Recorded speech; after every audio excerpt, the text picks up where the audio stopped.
இறைவனின் திருப்பெயரால் நீங்கள் லட்சக்கணக்கில் இன்வெஸ்ட் பண்ணி வாங்கக்கூடிய வெஹிக்கிள் பாதுகாப்பை உறுதி செய்யணும் அப்படின்னா இந்த வீடியோவை தொடர்ந்து பாருங்கள்.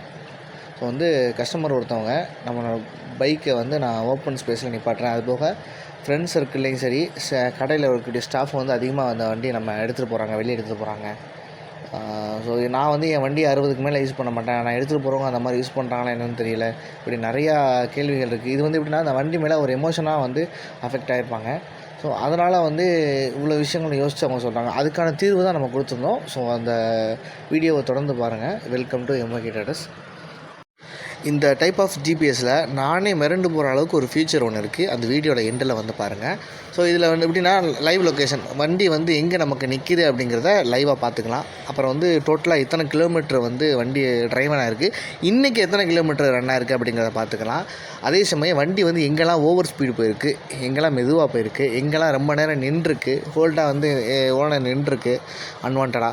ஸோ இந்த மாதிரி வெஹிக்கிளாக பார்த்துக்கலாம். அதுபோக இன்ஜின் ஆனில் இருக்கா ஆஃபில் இருக்கா அப்படிங்கிறத பார்த்துக்கலாம். வண்டி என்ன கிலோமீட்டர் ஸ்பீடில் போயிருக்கு அப்படிங்கிறத பார்த்துக்கலாம். எவ்வளோ நேரத்தில் இத்தனை கிலோமீட்டர் பயணிச்சிருக்கான்னு பார்த்துக்கலாம். இதெல்லாம் விட வந்து நம்ம பைக்கில் இருக்கக்கூடிய வந்து ஜிபிஎஸ் வந்து என்ன டவர் இருக்குது அப்படிங்கிறத பார்த்துக்கலாம். ரோடுவே பார்த்துக்கலாம், எங்கெங்கெல்லாம் ட்ராவல் ஆகிருக்கு, எந்த இடத்துல தான் ஸ்டாப்பு வச்சுருக்காங்க அப்படிங்கிறத நீங்கள் பார்த்துக்கலாம். கடைசியாக எந்த ஸ்டாப்பில் போய் நிப்பாட்டியிருக்காங்க அப்படிங்கிறதையும் பார்த்துக்கலாம். நான் சொன்ன மாதிரி அந்த வெஹிக்கிள் வந்து நம்ம ஆஃபீஸில் வந்து ஃபிக்ஸ் பண்ணி நேற்று தான் ஃபிக்ஸ் பண்ணோம். ஸோ ஃபிக்ஸ் பண்ணி வந்து ட்ராவல் ஆகி ராமேஸ்வரம் ரோடு போயிருக்கு. அவின்கோ நம்ம கஸ்டமர் வந்து அவின்கோ தான். ஸோ நான் அவின்கோ ஆஃபீஸுக்கு போயிருக்கு, அவங்களோட ஹார்ட்வேர் ஷாப்புக்கு போயிருக்கு. ஸோ எங்கெல்லாம் ட்ராவல் ஆகிருக்கு அப்படிங்கிறத பார்த்துக்கலாம். ஸோ எங்கெல்லாம் அதிகமான ஸ்பீட் மேலே வந்து கிலோமீட்டர் ஸ்பீட் இருக்கும். ஸோ 60க்கு மேலே எப்படி போயிருக்காங்க, ஏன்னா நிறைய பேர் வந்து வண்டி வந்து ஒரு சென்டிமெண்ட்டாக வச்சுருப்பாங்க. ஸோ அதை வந்து வேகமாக விரட்டினோம் அப்படின்னா அதை நம்ம இதிலே பார்த்துக்கலாம். எத்தனை கிலோமீட்டர் ஸ்பீட்லலாம் வந்து அதிகமாக போயிருக்காங்க, எங்கே அந்த அன்வான்டாக நின்றுருக்கு, என்னென்ன டைமிங்க்கு போயிருக்காங்க, என்னென்ன டைமிங்க்கு எந்தெந்த டெலிவரிக்கு போயிருக்காங்க அப்படிங்கிறதையும் நம்ம பார்த்துக்கலாம்.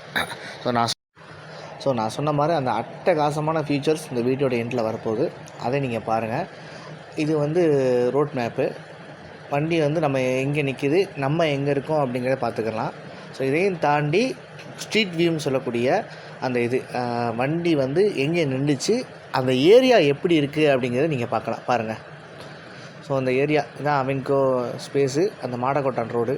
ஸோ அது எப்படி இருக்குது, எந்த மாதிரி இடத்துல வந்து நம்ம வண்டி நிப்பாட்டியிருக்கோம் அப்படிங்கிறத முதல்ல நம்ம பார்த்துக்கலாம். நன்றி, வணக்கம்.